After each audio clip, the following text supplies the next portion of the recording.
Leila, a filha de Charles Denise Correia de Macedo. Pelo espírito, Arnold de Numiers. Sinopse. A médium e incansável trabalhadora do espiritismo, Ivone do Amaral Pereira, já teve algumas de suas experiências reencarnatórias relatadas pela literatura espírita. Agora nos chega, através da narração de Arnold de Numiers, mais uma experiência de Ivone até então proibida de nos ser revelada. A história de Leila, arrebatadora e emocionante, revela todo o drama vivenciado por aqueles que se entregam ao suicídio, seja de forma consciente ou inconsciente, fugindo da vida e das responsabilidades assumidas, julgando assim se livrar de suas dores e sofrimentos. A trama do romance reúne os espíritos comprometidos entre si, em nova oportunidade, e nos sensibiliza quando constatamos o imenso auxílio recebido do alto, por meio dos espíritos benfeitores, que não se cansam de apoiar, confortar e orientar aqueles que atravessam dificuldades e provações. Audiolivro realizado pelo canal Surya Chand Audiobook. Para ver todas as partes de um audiolivro, entre no canal e clique em playlist. Prefácio. O engodo ao qual o espírito se vê preso, em sua nefasta escolha pelo suicídio, é fato que hoje apresenta característica endêmica e mundial, afetando tanto jovens, quanto idosos, adultos e até mesmo crianças.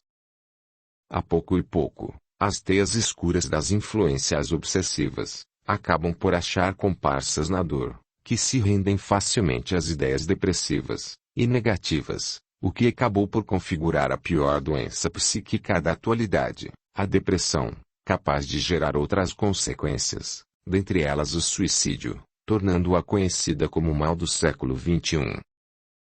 Muito antes de se chamar o quadro depressivo com esse nome e características, já se morria impelido ao suicídio por canais obsessivos, levado pelo desespero, pelo descompromisso com a vida, pela pouca vontade de lutar, tristeza e dor moral. Diante desse quadro, cuja novidade hoje é o aumento vertiginoso de casos, a despeito do aumento da população encanada, intensificou-se também, nas ordens do bem maior, o combate incessante ao problema. Os temas obsessão e suicídio não são novos, e foram fontes de estudos de médicos renomados da Terra e do espaço, observando-se como sintomática a depressão. Nesta obra, porém, os três assuntos se revestem de um cunho mais moderno, quando descrevemos e acompanhamos a personagem Leila, que se compara aos jovens de hoje, abastados e tediosos de suas vidas plenas de materialidade e vazias de espiritualidade. A história de Leila esteve proibida de ser revelada à Terra, pela benevolência de Dr. Bezerra de Menezes, por se tratar de reincidência no suicídio daquela médium fluminense conhecida como Ivone do Amaral Pereira, cuja encarnação acompanhamos de perto para nos certificarmos do cumprimento de todo o programa pelo qual ela precisava passar em relação aos graves desacertos, como é de conhecimento geral. À maneira do ensaio e erro, revendo o passado, ela deixou aos homens algumas lições, quando revelou suas mazelas mais profundas, suas dores, mas também suas posturas como médium e o que fez para superar os traumas sofridos e reparar o mal. Seu compromisso com os suicidas é evidente, quando nos mostra o duplo deslize pelo mesmo engano, numa lição às avessas, pois relata nas obras o drama da Bretanha e recordações da mediunidade o crime que cometeu contra as leis de Deus, como falhou, como se sentiu depois, mas não revela o programa de reestruturação do próprio espírito, visto que, no último relato, tratava-se de sua própria vida. Esse programa, ela ainda estava encarnada como Ivone, e, em O Drama da Bretanha, terminava-se a trilogia. Este particular, que ficou faltando complementar em suas obras, foi demonstrado por Camilo Cândido Botelho no reconhecido e famoso Memórias de um Suicida, quando Camilo narra o preparo do espírito nas câmaras de reconstrução para recuperar as melindrosas fibras etéreas do perispírito e, assim, conclui com os mentores sua nova reencarnação expiatória.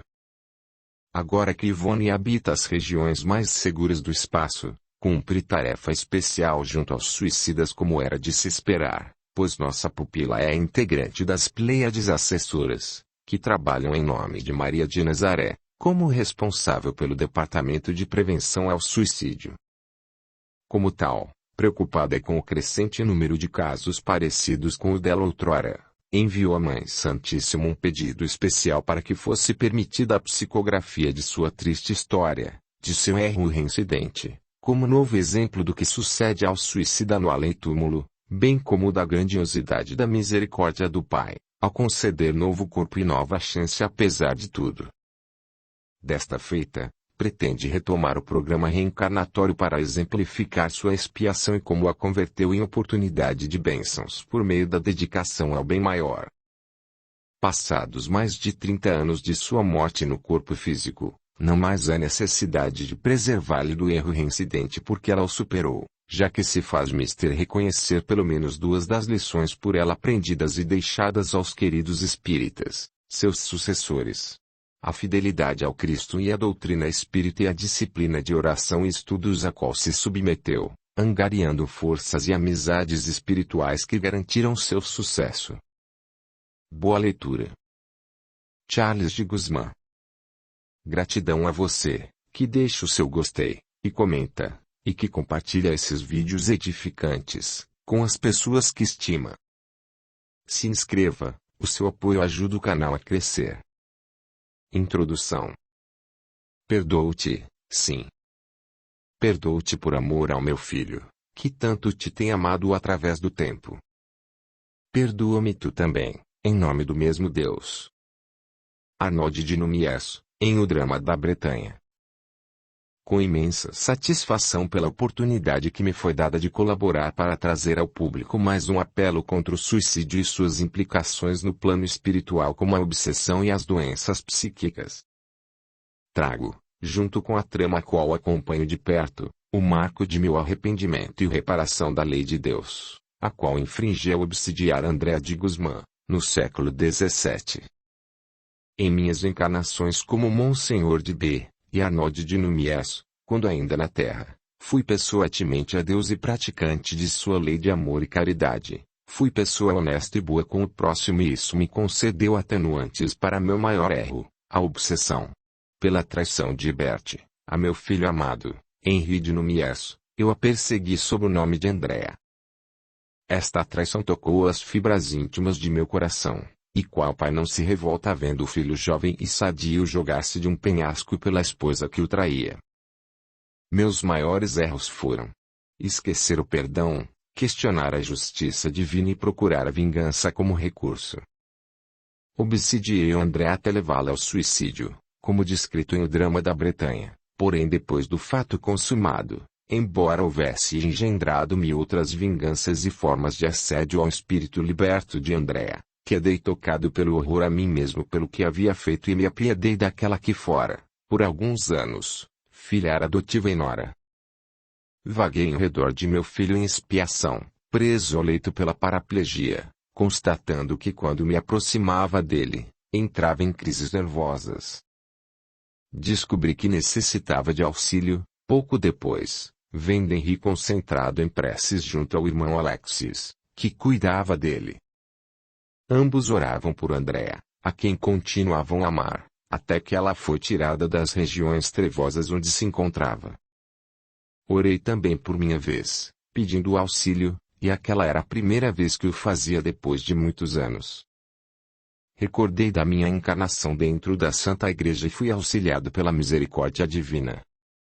Maria de Nomies, minha esposa e companheira, esperava apenas esta abertura e neste momento de minha libertação, tomou-me num abraço para fazer-me voltar ao caminho de Jesus. Algum tempo se passou e, quando revi Andrea, tive a oportunidade de pedir perdão.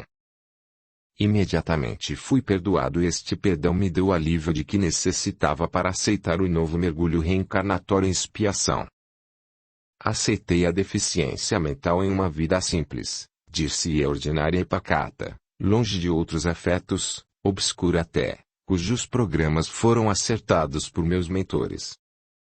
Expiei por 30 anos, num corpo com síndrome mental, enquanto aprendi a amar acima da lógica do raciocínio, exercitando a pureza de coração. Saí da terra vencedor de mim mesmo, enquanto o estigma do mal que causara Andréa se tinha atenuado, quase extinguido.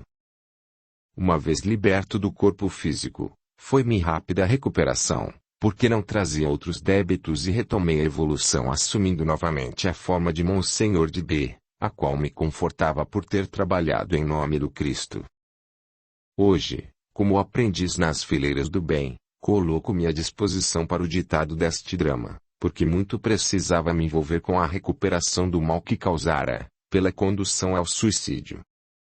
Jesus Cristo, nosso Mestre, espera que avancemos sempre, dando-nos o exemplo do perdão e da misericórdia da qual esta obra trata, enquanto permite que sua Divina Mãe, Maria de Nazaré, presida as câmaras de recuperação dos suicidas e reconstrução de seus perispíritos para nova oportunidade. Mesmo os réprobos como os que foram obsessores, ou os próprios suicidas, merecem outra chance e novo começo para a conquista da paz. Salve o Cristo. Arnaud de Nomies. Capítulo 1. Casa paterna. Referindo-me à casa de meu pai, eu descrevi um saguão que me era muito familiar, de tijolos de cerâmica, coloniais, onde a minha carruagem entrava para eu subir ou descer. Havia aí uma escada interna por onde eu subia para os andares superiores, e o corrimão da mesma, com o balcão lavrado em obra de talha, pintado de branco e com frisos dourados, mostrava o motivo de uma corça perseguida por um cão e pelo caçador em atitude de atirar com a espingarda. O caçador, mais tarde eu compreendi, era tipo holandês do século XVII. Recordações da mediunidade. Corri o ano de 1864 na alegre e movimentada cidade de Madrid. O sol se escondia entre o casario baixo e colorido, enquanto as poucas pessoas se apressavam nas ruas, entre compromissos e afazeres. Vistos do alto, pareciam formigas conduzindo seus alimentos em fileiras que eram as ruelas de passagens. O arvoredo aqui ou acolá dava ares bucólicos e atrapalhava um pouco a visão, pois que procurava endereço certo naquele cenário tranquilo. Esta harmonia dos transeuntes, porém, era aparente e não refletia os estados de alma com fidedignidade. Chegando mais perto, no nível de visão que teriam os saltitantes pombos nas cumeiras das igrejas, podia adivinhar com facilidade a gama de dores morais que afligiam os corações descompromissados com a fé e com a serenidade advindas das consolações celestes. Muito me consternava encontrar infelizes que remoíam seus problemas íntimos preenchendo a atmosfera com seu psiquismo desequilibrado exalando toda a sordidez que o caráter humano é capaz de engendrar, nas mais variadas tramas e complicações existenciais. Muitos desconheciam a verdadeira vida, que é a do espírito, e caminhavam perdidos em suas ilusões terrenas, sem nunca pedir auxílio. Nada podia fazer a não ser lamentar e orar. Seguindo a rua, cujas pedras reluziam ainda ao brilho tombado do sol, fui passando, atendendo ao chamado de espíritos amigos que me queriam mostrar de letra a família em flagrante de felicidade. Cheguei à imponente construção, cercada de muros de pedras e gradeada em arabescos, os quais transpusemos sem esforço. Os jardins que os muros escondiam eram cuidados com esmero, traduzindo o capricho dos donos em flores delicadas e folhagem exuberante. Miosotes e pequenas margaridas, rosas e muitos canteiros de tilhas e açucenas. Adentramos o alpendre, que, certamente, em dia de gala, ficaria movimentado pelo trânsito de cocheiros e cavalos, boleiros e nobres, donzelas e senhoras. Antes de entrar no palácio, nosso grupo de visitantes passou por fronteiras invisíveis aos olhos terrenos, onde dois guardiões nos saudaram ao perceberem as vibrações de equilíbrio e sincero amor com que nos investíamos para essa viagem de congratulações pelo retorno de espírito amigo e querido de nossa família. Estavam comigo mais alguns amigos, também interessados no sucesso da reencarnante, dois protetores da família. Olivier e Louise de Guzmán e a companheira Blandina d'Alembert ou Mari de Nomies. Diante da sala, nos pórticos principais do palácio, deparei-me com um detalhe artístico, que se tornou relevante por aquela que ali habitava e o descreveria posteriormente, pois tal cena se reteve em sua memória transcendental. No entalhe de madeira, uma corça que foge de um cão e um caçador em posição de atirar, ricamente trabalhado por exímio artífice em branco e dourado. O caçador era tipo holandês do século XVII.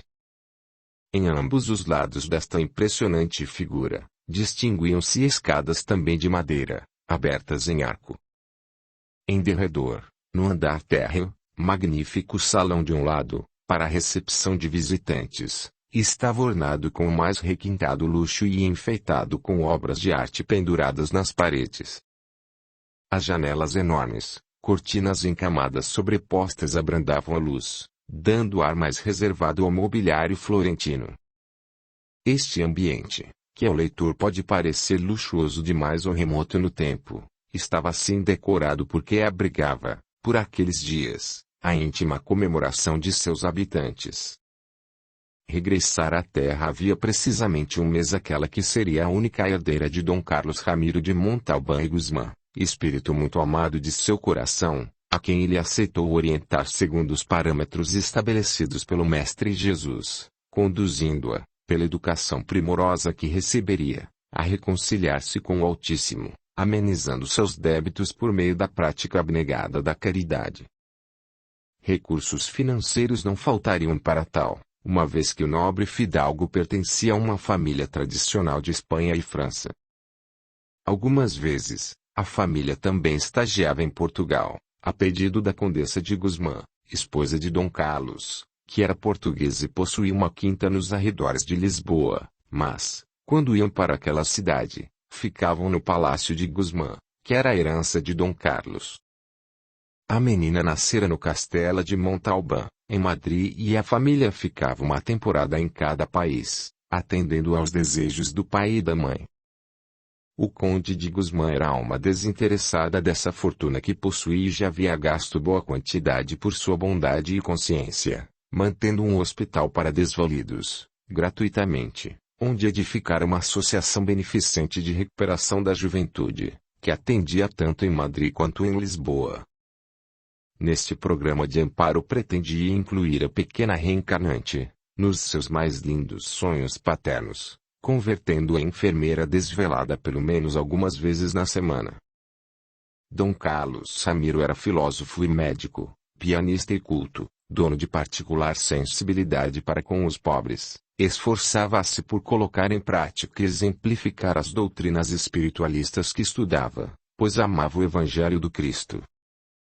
Antes de Allan Kardec codificar o Espiritismo, Dom Carlos estudou a teosofia e o esoterismo, pesquisando nos livros da doutrina Rosa Cruz, enquanto era admitido também na maçonaria, mas assim que tomou conhecimento dos novos livros que surgiam, principalmente o Livro dos Espíritos e o Evangelho segundo o Espiritismo, passou a estudar junto à Sociedade Espírita de Paris os ensinamentos dos amigos espirituais, chegando a permanecer na França por mais de um ano.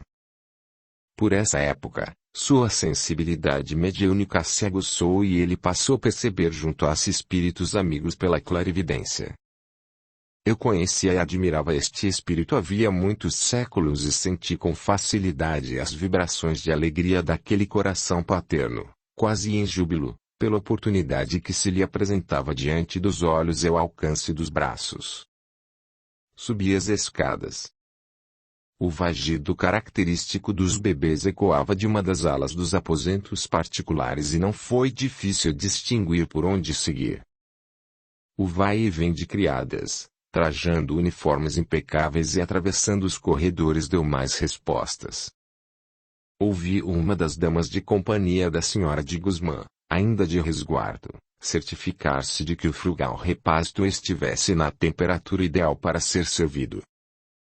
No quarto da criança, decorado com pequenas borboletas cor-de-rosa e um berço enorme com dossel também rosa, encontrei as vibrações felizes que perseguia desde a rua.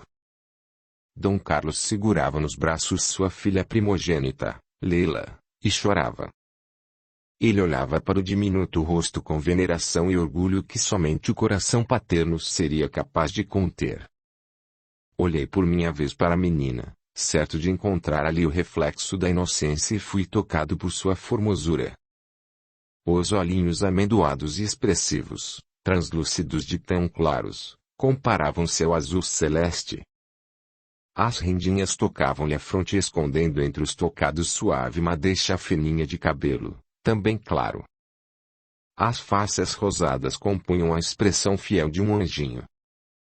O pai apertou-a contra o peito, registrando meu influxo mental de oração pela pequena e, naquele momento, pelas afinidades imemoriais que trazia no fundo da alma, eu me tornei espécie de padrinho do coração para as lides daquele estágio terreno. Senhor do Universo, Pai de amor, abençoa este ser diminuto que pela sua misericórdia retorna à convivência dos homens. Sei que ela é espírito imortal e que traz suas mazelas e recalques, precisando de amparo nesta nova senda que irá percorrer. Coloco-me, Pai amoroso, à disposição dos amigos iluminados que teceram as delicadas tramas desta nova oportunidade, para amparar e inspirar este espírito de agora até o fim de seus dias terrenos. Como o bebê o ver adormecido, Dom Carlos a depositou sobre o bercinho, aos cuidados da ama e, antes de sair, cerrou as cortinas, para que a luz que adentrava a vidraça não perturbasse o sono de sua querida filha. Pensando dar assistência à mãe da menina, saiu decidido, cruzando o corredor para as alas contíguas em que a referida dama se encontrava. Fiquei ainda um tempo observando o ressonar da criança e desejei votos de submissão aos desígnios de mais alto, e altruísmo, aproveitando a encarnação para transformar-se para o bem maior. Voltei a buscar a família de Guzmã e encontrei em passeio a Lisboa, 12 anos mais tarde, quando o bebê tinha crescido para se tornar uma linda mocinha. Pesou-me olhar, porém, a expressão de orgulho que se avolumou na bela menina. Voltei a vê-la nessa idade, após longo período em que me encontrava em trabalhos e estudos outros, urgentes ao próprio adiantamento moral ao qual me dispunha, já que precisaria aproveitar a oportunidade de amparar Lila. Em volitação breve, penetrei outro suntuoso recinto ao qual Dom Carlos intitulava lar, mais arejado e claro, talvez pela luz alta da manhã. Era o palácio de Guzmã. Vinha mais uma vez, a convite dos protetores da família, sob a direção da benemérita Aloísia de Guzmã. Leila, agora uma menina, já trazia o olhar severo incomum nos infantes, mas que traduzia sua vida psíquica riquíssima e culta, a par de suas conquistas na área de mediunidade. Exibia seu piano, enquanto empinava o nariz para o alto demonstrando orgulho, talvez inspirada. Seleto grupo de amigas de sua mãe assistia à pequena artista, que tocava com altivez e seriedade de um adulto. Aprendera, em princípio, com o próprio pai, que também era pianista, depois com mestres renomados de Lisboa e Madrid. A peça escolhida, de média dificuldade, era uma das valsas de Chopin, se não me engano, tratava-se do Opus 70, número 2, em F menor. Aos aplausos das convidadas, a jovem fidalga retribuiu com uma mesura e, finalmente, pôs-se de pé.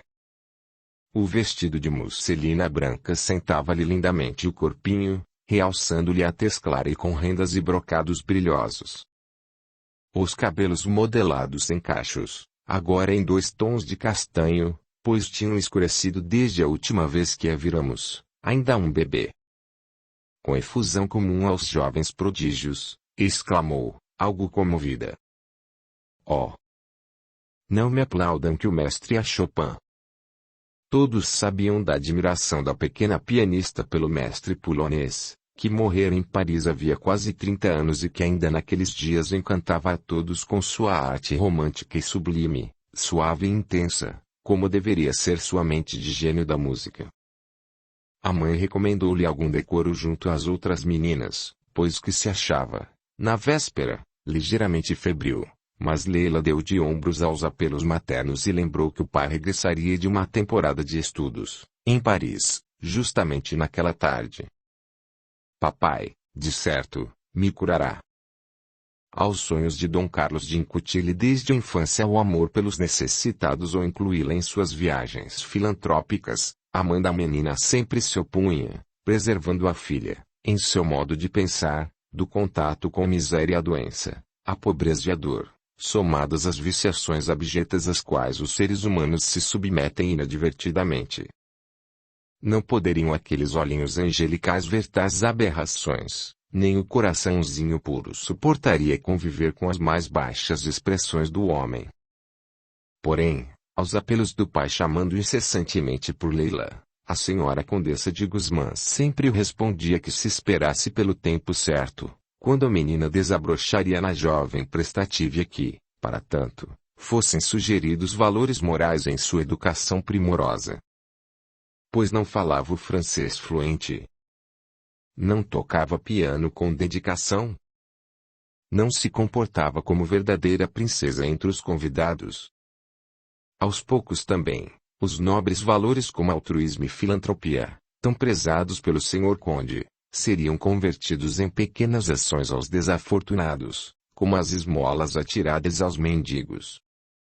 Sim, ela teria potencial mais tarde para se tornar caridosa e recursos não lhe faltariam. Faltava apenas, por enquanto, dar tempo ao tempo até que a maturidade e a educação que tivera lhe inspirassem os atos. Dom Carlos silenciava os apelos do coração materno, mas não queria que a filha simplesmente atirasse moedas aos pobres e, sim, que se comprometesse com a filantropia. Por sua vez, ele não conseguia tratar sua querida Leila com os rigores que uma educação moralizante requeria, cedendo sempre aos caprichos da filha. Seu coração bondoso se lembrava dela nas revelações que tivera sobre a encarnação pregressa, quando outrora fora cigana dançarina que morrera tísica 3. Talvez por essas razões, ou por trazer em espírito as características que se lhe acentuavam, a jovem pianista crescia algo mimada, como filha única daquele lar riquíssimo, acostumada à deferência de todos que lhe cercavam a alegre vida. Voltando ao canto do salão, as mocinhas estavam reunidas em alegre efusão, rindo sem motivo, com a facilidade que a juventude encontra em ceder ao pequeno prazer de estarem juntas e não terem ainda grandes responsabilidades que as preocupassem. Então não leste, amiga Leila, a obra-prima do nosso Camilo, Amor de Perdição? Tenho certeza de que gostarás, pois teu espírito dado a aventuras introspectivas aplaudi-lo-á sem reservas. Simão Botelho e Teresa Albuquerque amam-se, mas suas famílias se odeiam. A lucidez de Leila foi imediata para cortar a narrativa que se seguiria, trazendo à baila os detalhes relevantes da história, que, ditos de maneira antecipada, acabariam por atrapalhar o prazer de ler. Se é o que dizes, revive o Sr. Castelo Branco os dramas trágicos de Shakespeare. Temos, a portuguesa, novos Romeu e Julieta. A interlocutora riu-se, pois nunca havia comparado as duas histórias. De fato o tema romântico não era inédito, famílias que se odeiam e proíbem os jovens de se encontrarem, levando-os a morrer ou matar em nome do amor. As adolescentes passaram a cismar por alguns minutos e como a nós é fácil perscrutar a alma humana nesses momentos de íntima reflexão, adentrei os equivocados pensamentos de Leila. Como seria nobre sair desta vida por motivo de um amor inacessível e puro. Deixar a todos essa mensagem de rebeldia, esse recado de entrega, provando que o coração apaixonado é soberano e governa a mente com seu sentimento tão gigantesco e expressivo, que prefere a morte à solidão, diante da impossibilidade de se concretizar. Sentimentos elevados de bem-querer e carinho, quimeras e passeios, beijos roubados e pequenos bilhetes consagrados a um e a outro, em segredo, lidos apressadamente à luz fraca de uma vela. Não se podem desfazer os sonhos de união pelo desgosto paterno. Grave impressão daquela sequência de raciocínio passou à minha percepção. Assustado pelo tema recorrente que outrora comungávamos, ou melhor, que eu inspirava ela, naquela mesma sucessão de argumentos, afastei-me da jovem bela, deixando-a entregue a seus próprios devaneios de amor adoentado, mas entendia, agora, o quanto seu coração infantil e obstinado se equivocava diante das perspectivas desse amor inconsequente, em nome do qual as bandeiras do romantismo se erguiam. Veio ao pensamento a inspiração de influenciá-la, certamente, protetores do espaço vigilantes auxiliavam e passei a refletir em favor de Leila, apesar de sua firmeza de raciocínio. Tentei persuadi-la, afirmando que o engodo do suicídio era a temática central de tais dramas até hoje exaltados pela literatura mundial e, na época em voga, isso não passava de um modismo nefasto que arrastava os sonhadores à morte por amor. Com este ato deslocado, esquecem-se de que o Pai Celestial é o Senhor da vida e da morte. Suas sábias leis não se curvam aos caprichos de corações egoístas que julgam amar, mas que, verdadeiramente, querem reter para si o ser amado. O amor autêntico a tudo perdoa e esquece e, ainda, preserva-se de toda dor e não se destrói. O suicídio sempre foi um grave erro, o suicídio por amor, um engodo do egoísmo romântico. Quem ama liberta. Quem sabe não tiveram essas duas almas à prova ou expiação de se amarem à distância, mantendo os corações preservados um para o outro e o corpo voltado para a caridade em nome do amor? Preso neste ínterim entre o cumprimento do plano reencarnatório e o esforço em frustrar esse plano por meio do intento de morte, embasado pela crença no nada posterior, o suicida prende-se à loucura que pratica por anos a fio. Porém, a misericórdia divina não desampara ninguém e chega a hora de resgate da loucura, após tratamento de recuperação, em que o regresso à nova roupagem terrena se fará necessário. Nenhum crime praticado contra a vida ficará impune, nem mesmo os praticados pelos heróis românticos, pois seus pensamentos e atitudes, como personagem, são criados na mente de um autor e é essa a responsabilidade que a consciência lhe cobrará mais tarde. Afastei-me do grupo de meninas, que ainda discutiam protagonistas apaixonados e suas lúgubres razões em nome do amor equivocado, porque Dom Carlos acabava de chegar ao recinto. Sendo recepcionado pela senhora Condessa e por todos os convidados, ele procurou o olhar da filha que saiu do grupo de meninas para abraçar o pai e, sem delongas, reclamar de sua indisposição. O senhor Conde e sua filha confidenciavam detalhes no canto oposto ao piano e podia distinguir o tom suave e choroso com que a jovem convencia o querido progenitor de sua condição.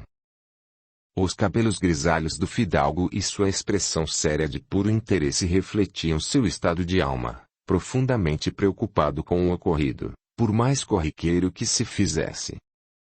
Fitou com seus olhos negros e cansados a beleza quase infantil diante de si e sorriu, algo comovido, quando percebeu que os sintomas já se haviam abrandado e que ali não havia enfermidade e sim facerice. Leila era o brilho de seus olhos, a razão de sua vida, o coroar de sua existência. Vê-la feliz e saudável era seu ideal, compensá-la pela dificuldade que enfrentara na encarnação pregressa era o cerne de seu comportamento para com ela. Audiolivro realizado pelo canal Surya Chand Audiobook.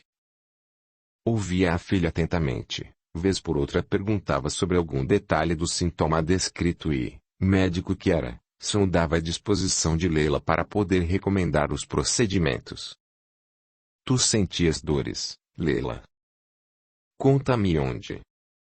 Perguntava o fidalgo preocupado. Não, papai, nada doía. Só senti muito sono, redarguiu a adolescente. E a febre que tua mãe relatou? Exageros dela. Mamãe fez-me deitar, na jovem visão da vida, e esse deitar durante o dia era pura perda de tempo. Agora nada sentes, pois vi que te divertias ao piano.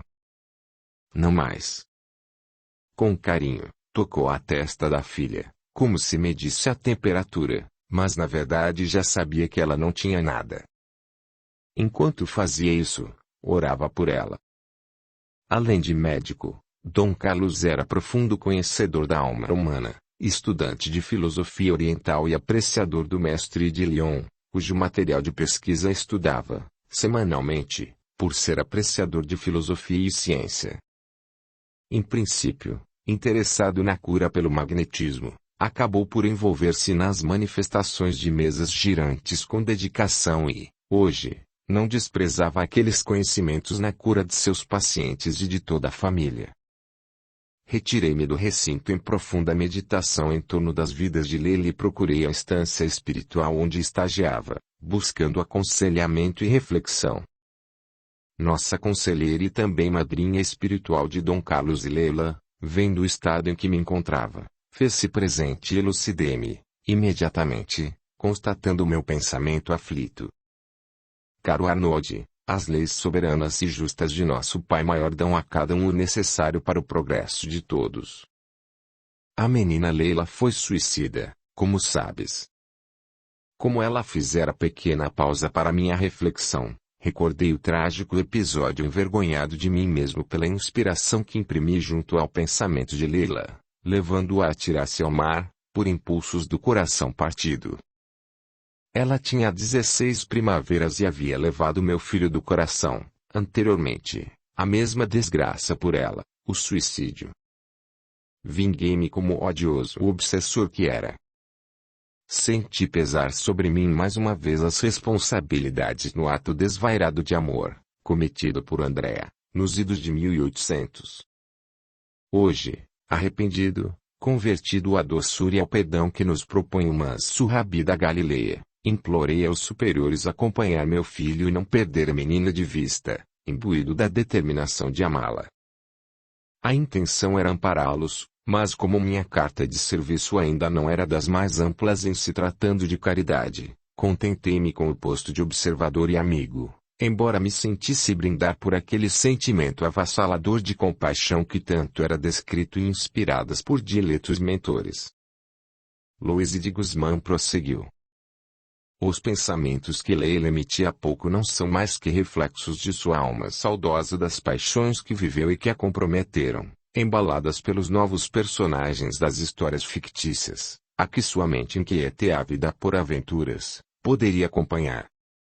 Este germe, ainda que pequeno, é alimentado pelas histórias de amor que lê. A leitura edificante, cuja recomendação não falta, pois seu pai mantém interessante biblioteca espírita e esotérica que poderia dar a ela respaldo, poderia ser uma das soluções para sanar tais anseios, até que os sonhos juvenis equivocados cedessem lugar ao juízo e discernimento da idade adulta. Sabemos que os corações ainda jovens são mais influenciáveis e, portanto propícios, cabendo aos pais e professores maior atenção e redobrada vigilância nessa idade, adolescência. Em breve a menina deverá deixar o lar paterno para concluir seus estudos em colégios franceses, como costume das famílias abastadas. Esse novo lar em que Leila estagiará é a instituição de grande respeito entre as luzes do cristianismo terreno. Lá, ela poderá cultivar, entre os sacerdotes e professores, nobres amizades e inspiradoras personalidades para o reto proceder, o cultivo dos valores morais e, quem sabe, possa cumprir as aspirações de seu pai, ou seja, que ela consiga praticar o altruísmo e se torne caridosa. A benfeitora se calou e, diante das revelações do plano encarnatório de Leila, lembrei-me do compromisso com meu dileto filho ao qual não perdera de vista e acompanhava de quando em quando. Sem que precisasse esboçar as interrogações íntimas, a nobre mentora ponderou. Roberto encontrará, sim, é inevitável, devido à proximidade em que as famílias que os abrigam residem, sendo amigas. Dependerá apenas do livre-arbítrio dos dois para que se unam mais uma vez. A lua que nascia nos horizontes exortou as íntimas reflexões sobre os desígnios de Deus e o livre-arbítrio de cada espírito, tecendo luminosa trama. Capítulo 2. Amor, sempre amor. A piedade, quando profundamente sentida, é amor.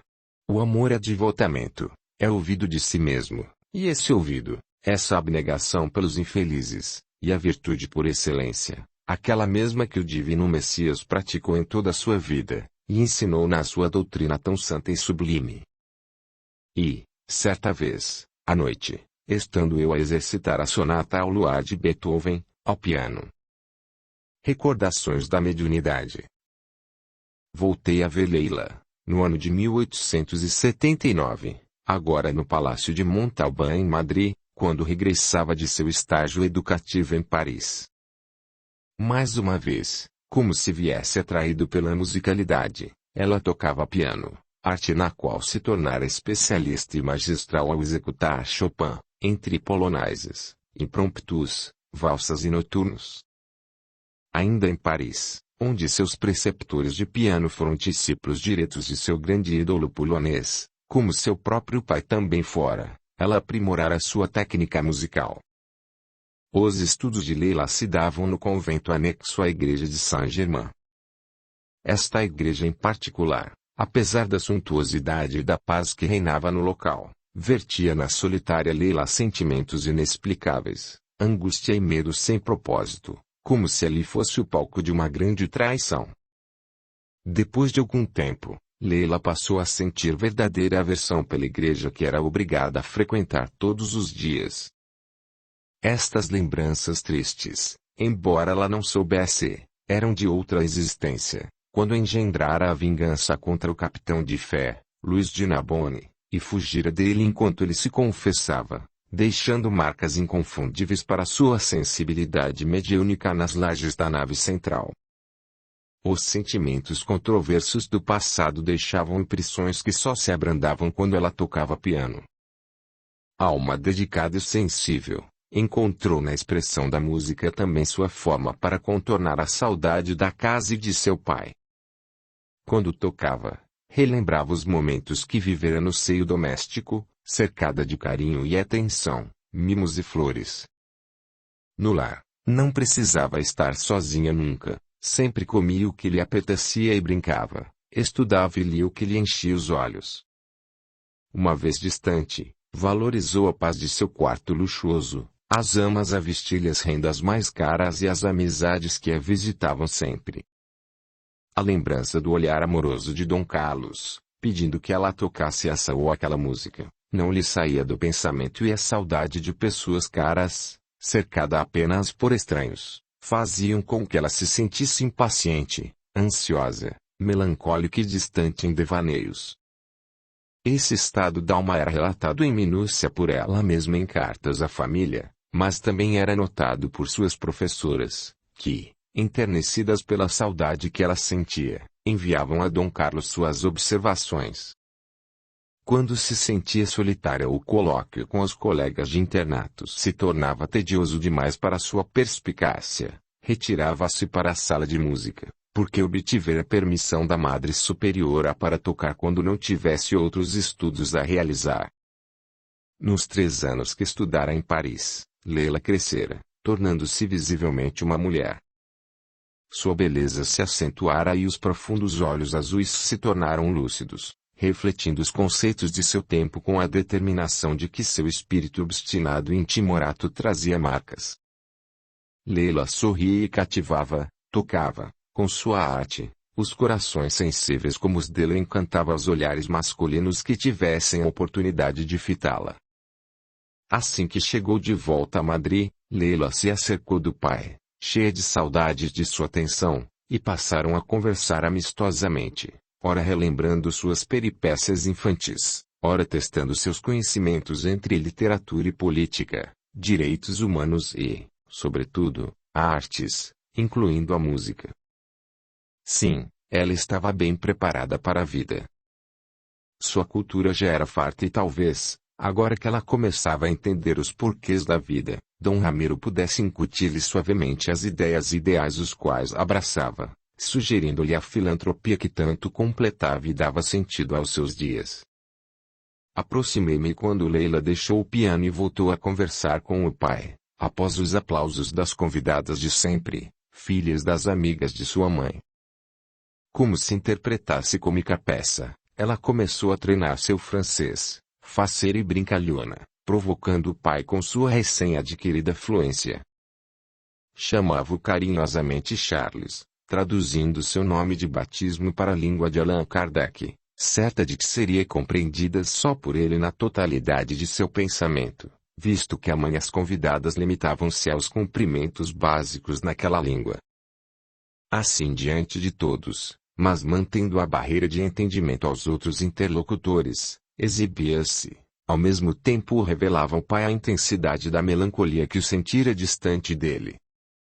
Usando palavras que não eram de sua língua materna, ela conseguia expressar sem reservas suas dores e suas dúvidas, certa de que naquela hora, diante de outras pessoas, não seria repreendida, nem se emocionaria demasiadamente. Foi assim que teve coragem para revelar-se rebelde aos conceitos católicos aprendidos durante sua educação por incentivo de sua mãe e praticados com mais rigor no internato, que era na verdade um convento. As madres da igreja de Saint-Germain lhe imprimiam respeito e distância, não conseguindo amizade com elas, nem mesmo para tomar-lhes por conselheiras, visto que seus argumentos sempre diziam respeito a um céu e um inferno que Leila não poderia conceber. Disse isso de chofre, seguida da confissão, com os olhos brilhantes de lágrimas contidas, de que não queria mais regressar à França ou ao convento para a conclusão devida de seus estudos. Dom Carlos, entre enternecido e preocupado, respondeu no mesmo francês da filha, temendo ser mal educado com os convidados que fingiam acompanhar o diálogo, certos de que ela narrava as venturas da educação primorosa que recebera ou as belas paisagens de Paris. Podemos conversar em particular se te apraz, querida. Por enquanto, fica sabendo que não te forçarei a regressar, se é disso que tens medo, minha filha. Sei que tua educação se completaria aos 18 anos e isso te daria mais 3 anos em Paris. Se não o queres, fica conosco, mas exijo que expliques por qual segmento do cristianismo te devotarás a nosso Mestre Jesus, se não és católica. Respeito qualquer religião desde que concebida e praticada com fé e devotamento e, em minha casa, não a obrigarei a seguir o catolicismo porque sua mãe assim o quer. Mas, diga Leila, se é por Lutero ou Calvino que teu coração foi conquistado, ou antes, Celeste é o que recomendei em nossa biblioteca e o isolamento e a saudade fizeram-te refletir sobre o espiritismo. Leila disfarçou como pôde sua alegria diante da aprovação do pai. Certa do apoio dele, poderiam conversar mais tarde, quando tentaria convencer também a mãe a abandonar o exílio em Paris, sem que outro convento em Lisboa ou Madrid fosse a solução. Foi tão grande o contentamento que ela esqueceu o francês e agradeceu, em espanhol mesmo, as concessões que Dom Carlos Ramiro lhe fizera. Displicentemente, ignorou a pergunta tão importante, mudando de assunto e aceitando tacitamente o convite do progenitor para conversar na intimidade. Auscultei os pensamentos do pai amoroso que enchia o peito de ternura diante do contentamento da jovem, agora culta e senhora de si, que ela havia se tornado. Ele pensava até que ponto os caprichos de sua filha deveriam ser atendidos, quando foi novamente abordado pelo coraçãozinho exultante e ouviu as palavras doces, agora em sua língua natal. Papai, podemos promover um sarau? Em comemoração ao meu regresso. Podemos. As convidadas aplaudiram a ideia, diante da rara oportunidade de um baile que a nata da sociedade espanhola frequentaria. Nesses eventos disfarçavam-se os ensejos que os jovens tinham para conversar ou buscar casamento entre outros jovens. Leila era só entusiasmo adolescente pela vida radiante que se desnudava. Ela estava ciente das próprias capacidades, mas não se entendia ainda entre os mais felizes da terra, que gozavam saúde, juventude, beleza e riqueza na mesma oportunidade. Queria sempre mais em seus sonhos e quimeras, queria um príncipe ou herói com quem comungasse os mesmos anseios. Exultava o coraçãozinho inexperiente de aventuras pelas ocasiões onde se fariam encontros entre amigos e conhecidos na promoção da sociedade, futuros candidatos ao namoro e casamento. Dom Carlos Ramiro não se importou que a conversa iniciada em francês tivesse se dissipado, pois se constrangera diante dos convidados e até mesmo da própria condessa, pessoa a quem ele sabia não compreender o pedido de Leila tão facilmente. Ele se deixou levar pela efusão adolescente com a perspectiva da festa, talvez querendo dar-lhe tempo para se acostumar à nova realidade em que se inseria, o mundo adulto repleto de saraus e festas. desistiu de repetir a pergunta que fizera antes ou insinuar novamente os trabalhos de caridade em nome de Jesus. Pensou uma vez mais, em primeiro lugar, em atender-lhe os caprichos, certo de que teria tempo mais tarde para conversar com tranquilidade. O que seria um evento como aquele, de pequenas proporções, diante de sua fortuna? Não merecia aquela que regressava a ser comemorada depois de tão longo tempo. Mobilizou então recursos e marcou a data para o festejo, elevando o estado de espírito da filha ao júbilo pela quimera que viveria. Ela era toda emoção adolescente pela vida radiante que se abria como um leque diante de si. Naquela noite, após o recolhimento dos criados e de Dom Carlos ter dispensado seu serviço de quarto, ele se encontrava em seu escritório envolvido em sentida prece.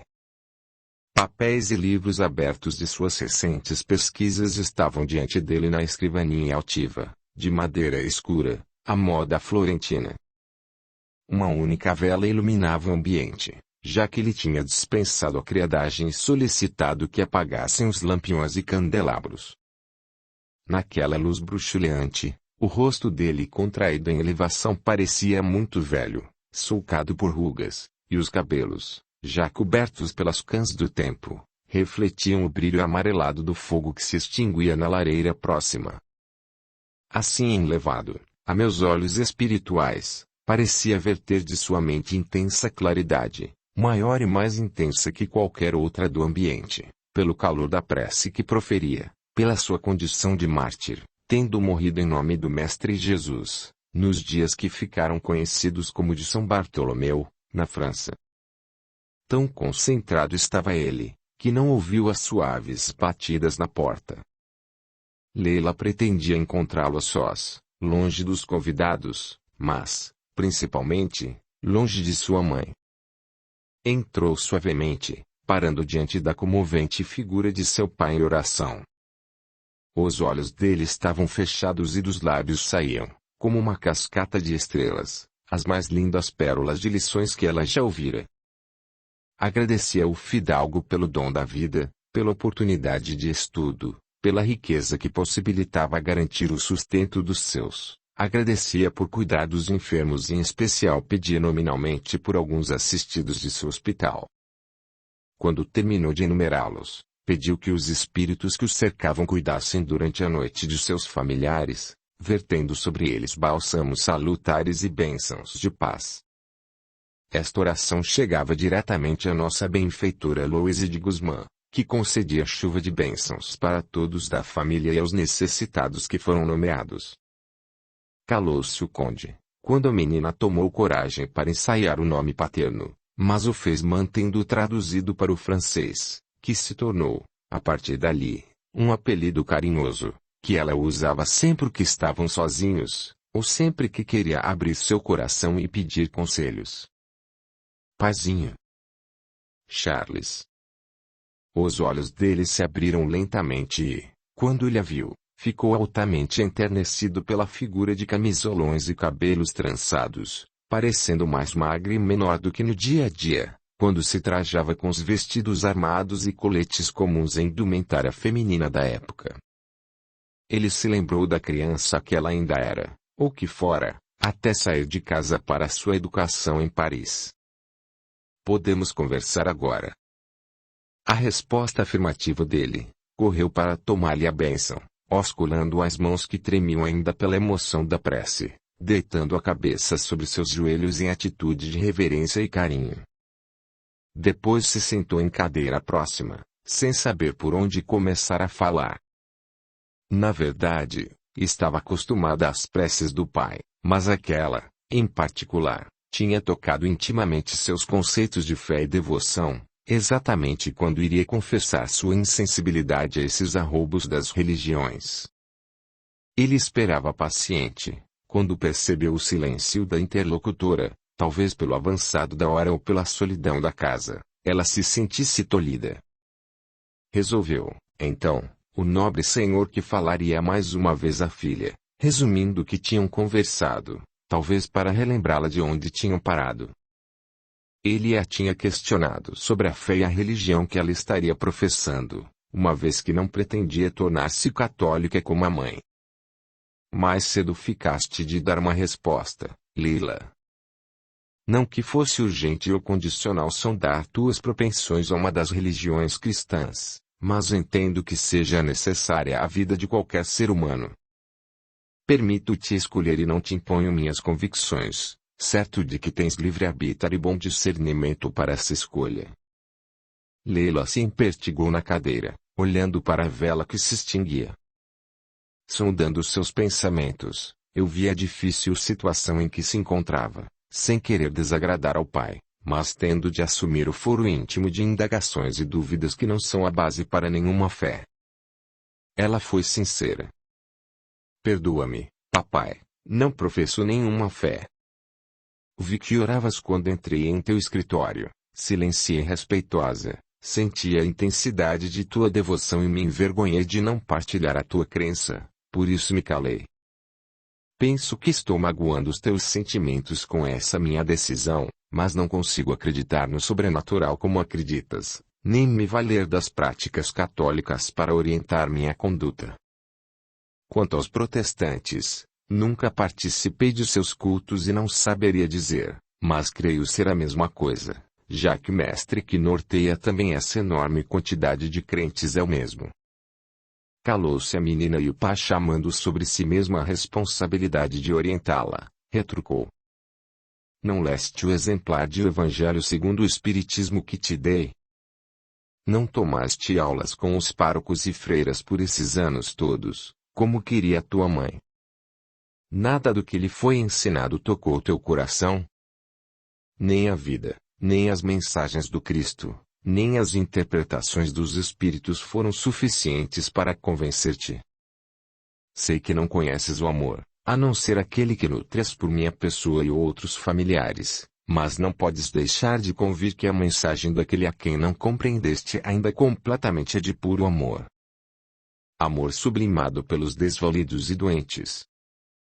Dom Carlos Ramiro parou de falar por alguns minutos, refletindo sobre a melhor forma de abordar aquela filha querida de seu coração, que caminhava pelo mundo ainda às escuras na pior das ignorâncias. A ignorância da fé. Porém, ela mesma, achando a pausa no diálogo, se interpôs. Li, sim, o que me pediste com atenção e assisti às aulas de catecismo com seriedade, mas entendo que esses personagens, criados para exemplificar condutas e procedimentos, são nada mais que um instrumento social para modelar caracteres. A ciência tem avançado. Dom Carlos interveio diante do que ouvia, pois não podia acreditar no que estava sendo revelado. Então sua filha querida, uma artista dedicada, que tinha estudado nas melhores escolas, obtido dentro do lar 2 exemplos de fé, dele mesmo e de constância, sua esposa, que, sendo católica fervorosa, era a expressão do que acreditava, a doce Leila agora se revelava insensível ao Cristo. Queres ciência? Lê o livro dos Espíritos. Ele correu os dedos pelas pilhas de livros sobre sua mesa, escolheu aquele que pretendia e o estendeu à filha. Depois conversaremos sobre ciência. Quero saber sobre o sentimento que é capaz de mover os teus atos, Lila. Esse sentimento que te leva a tocar piano com desvelo, habilidade e perfeição. Quero saber sobre a saudade que sentias desta casa onde nada te falta. Da saudade que sentias de minha pessoa. Não é amor, querida? A jovem fidalga escondeu o rosto entre as mãos parecendo chorar, enquanto Dom Carlos, já de pé, afagava os cabelos dela, mesmo trançados. Minutos depois, a moça enxugou 2 lágrimas enquanto rearticulava o pensamento, escolhendo palavras para ser sincera sem magoar aquele que mais amava no mundo. Sim, eu te amo, papai, com toda a intensidade que conheço, e me foi muito cara a separação que vivemos por esses anos. És um nobre fidalgo, com maneiras educadas e polidas, preparado para agir com discernimento, com compreensão. Tens o coração bom e ajudas aos desvalidos, colocando à disposição dos necessitados não só os teus serviços como médico, mas também parte da fortuna que herdarei. Não entendes que és especial para mim? Não sentirei este amor por mais ninguém. Dom Ramiro tomou entre as mãos o rosto da filha para olhar em seus olhos e se certificar da profundidade daquele amor. Ele não a estava repreendendo, mas em sua delicadeza de sentimentos, Leila se comovia diante do que conversavam. Ele mesmo enxugou outras 2 lágrimas, enquanto dizia: És minha filha agora, mas se estivesses entre os caídos e doentes que amparo em meu hospital, eu cuidaria de ti. Lembrando-se das inesquecíveis cenas que vivera quando Leila se apresentara em seu hospital morrendo de tuberculose, em outra encarnação, o fidalgo parou de falar. Não podia revelar seus conhecimentos sobre o passado para aquela que não conseguia acreditar. Refazendo o raciocínio, continuou: É amor como este que sentes por mim que nosso Mestre Jesus tem pela humanidade. Cada caído, necessitado, doente ou pobre é especial para ele e merece toda atenção e cuidado. Como ele não está mais entre nós, delega às pessoas de boa vontade que tenham responsabilidade e consciência, uma parcela desse cuidado com o próximo, assim diminuindo o sofrimento no mundo. Leila entrou a cismar sobre os ensinamentos do pai. Nunca em suas aulas poderia ter compreendido tão bem as lições sobre o amor do Cristo, mas era alma caprichosa e ainda duvidava, argumentando com coerência dentro do que entendia sobre o amor, que era quase nada. As pessoas têm divergências de posturas, de atitudes, tornando-se ciumentas e más, mesquinhas e avarentas, maledicentes e até cruéis. Não é possível amar a todas elas com imparcialidade. O amor que sentimos um pelo outro como pai e filho é algo diferente, sublime, íntimo até, não terá nunca essa característica indistinta e popular. Vendo os 2 conversarem de onde me encontrava, podia observar as ondas de fluidos cor-de-rosa que exalavam do centro de força cardíaco de Dom Carlos, indo diretamente essas energias afagarem a área correspondente no corpo espiritual de Leila. Pacientemente, o fidalgo voltou a elucidar, retomando sua posição na cadeira da escrivaninha, pois que a menina parara de chorar, consolada pelo carinho que sentia vindo dele. Distinto brilho se fez presente no olhar do conde, agora enlevado pelo evangelho de amor que recitava e pela oportunidade de instruir a filha. Jesus compreende que essas atitudes e posturas que tomamos, às vezes, são frutos da ignorância das sábias leis de Deus. Falo da lei de causa e efeito e da lei de reencarnação que compreenderás quando leres o 2º livro que te dei. Desse amor que o Mestre representa na terra, cujas bases estão assentadas no perdão e na compreensão da ignorância, também eu sou apenas um aprendiz. Tudo o que faço em nome da caridade, pelo que me consideram como filantropo, não é nada em comparação ao que poderíamos fazer nós 2 juntos, Leila, se apoiasses nossa causa. Leila se inquietou mais uma vez. Não se julgava à altura do pai nem em termos de fé, nem em termos de filantropia, pois que esses eram ainda conceitos muito aquém de sua compreensão, em parte devido à sua juventude, em parte devido ao seu espírito arredio e insubmisso aos apelos cristãos. Não consigo entender esse amor, papai. Sinto muito. A par do amor que te devoto, mais além consigo apenas entender as aventuras amorosas descritas nos livros. Encontros de cavalheiros e suas damas, cartas trazendo segredos de amor e beijos roubados à moda romântica mais expressiva. Amor pela arte, pela música, dedicação ao conhecimento, aos modos polidos e ao comportamento cortês. Desse amor aos doentes e pobres, sem elegância e cultura, falta-me compaixão, falta-me fé de que alguma atitude por esses coitados tenha consequências outras que não sociais. És ainda muito jovem, Leila. Terás outras oportunidades de te comoveres diante da dor alheia, quando vires uma criança com fome ou jovens sem oportunidade de estudo como tens ou, ainda, diante da velhice desamparada. Muito me agradaria que te interessasses pelo hospital, que o visitasses vez por outra para teres ideia do que falo. enquanto viveres entre as almofadas perfumadas deste castelo não te comoverás. Os dois ficaram quietos por alguns momentos, entendendo-se mutuamente. A jovem se revelava romântica, mas pensava exatamente como Constâncio prevenira anos antes. Uma dama deveria se precatar de certas situações sociais, preferindo misturar-se às buscas casamenteiras dos salões a operar na enfermagem caridosa, no acolhimento ao mendigo, no ouvir dos problemas e se interessar por eles. Faltava-lhe a piedade, aquele sentimento descrito pelo Espírito Michel, no capítulo 13 do Evangelho segundo o Espiritismo. Recomendou que a filha lesse o tópico em particular e depois meditasse mais um pouco. Dom Carlos resolveu que não insistiria e passou a tratar as amenidades sugeridas pela filha. Queria conhecer cavalheiros. Não seria muito nova ainda. Conversaram animados por mais algum tempo. Pai e filha só se recolheram quando o relógio carrilhão soou 2 horas da manhã. Mais algumas semanas se passaram enquanto esperávamos pelo grande dia em que a mansão se iluminaria pela festa. Durante este tempo, Leila tocava ao piano com frequência e exaltava-se com a música, arrastando consigo a família, que também ouvia os maravilhosos acordes, delicados arpejos que compunham as melífluas melodias. Sempre que podia, Dom Ramiro tocava também e promoviam desafios um ao outro, como se a principiante pudesse superar o mestre. Todos os dias também ela buscava a biblioteca para a leitura de seus romances, esquivando-se das estantes espíritas recomendadas pelo pai, por pura falta de interesse ou, antes, por medo, já que, sendo médium, quando se concentrava, conseguia atrair espíritos necessitados ao seu redor e isso lhe causava desconforto.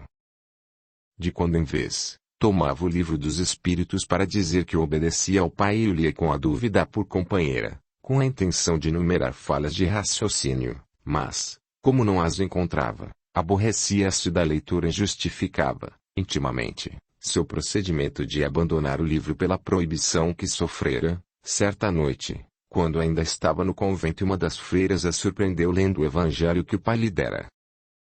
A Madre Superiora tomou conhecimento do caso, o livro confiscado, e a jovem sofreu reprimenda e cumpriu até mesmo penitência. Apesar de se tratar de um evangelho, foi tirado ao fogo e Leila viu o que mais amava nele queimar-se de imediato. A dedicatória que seu pai lhe escrevera, estava em espanhol e ninguém entendeu. Depois desse episódio marcante, ela não mais conseguia se concentrar na leitura espírita, julgando-se muito pecadora ao fazê-lo, ou antes, era isso que pairava em sua mente, justificando sua falta de atenção a um pedido que seu pai lhe fizera, pois se não era espírita, tampouco era católica. Com a proximidade do dia do baile, vieram também os preparativos. Cada ornamento do salão fora polido e cuidado pela fiel criadagem da mansão. Flores foram encomendadas e as melhores comidas e bebidas capazes de agradar aos mais finos fidalgos da época. A prataria e a porcelana foram previamente escolhidas pela senhora daquela festa e fariam inveja às outras senhoras tanto pelo refinamento quanto pelo bom gosto. As obras de arte, selecionadas pela pequena anfitriã para constar diante de seus convidados, foram retiradas dos aposentos íntimos para especial decoração.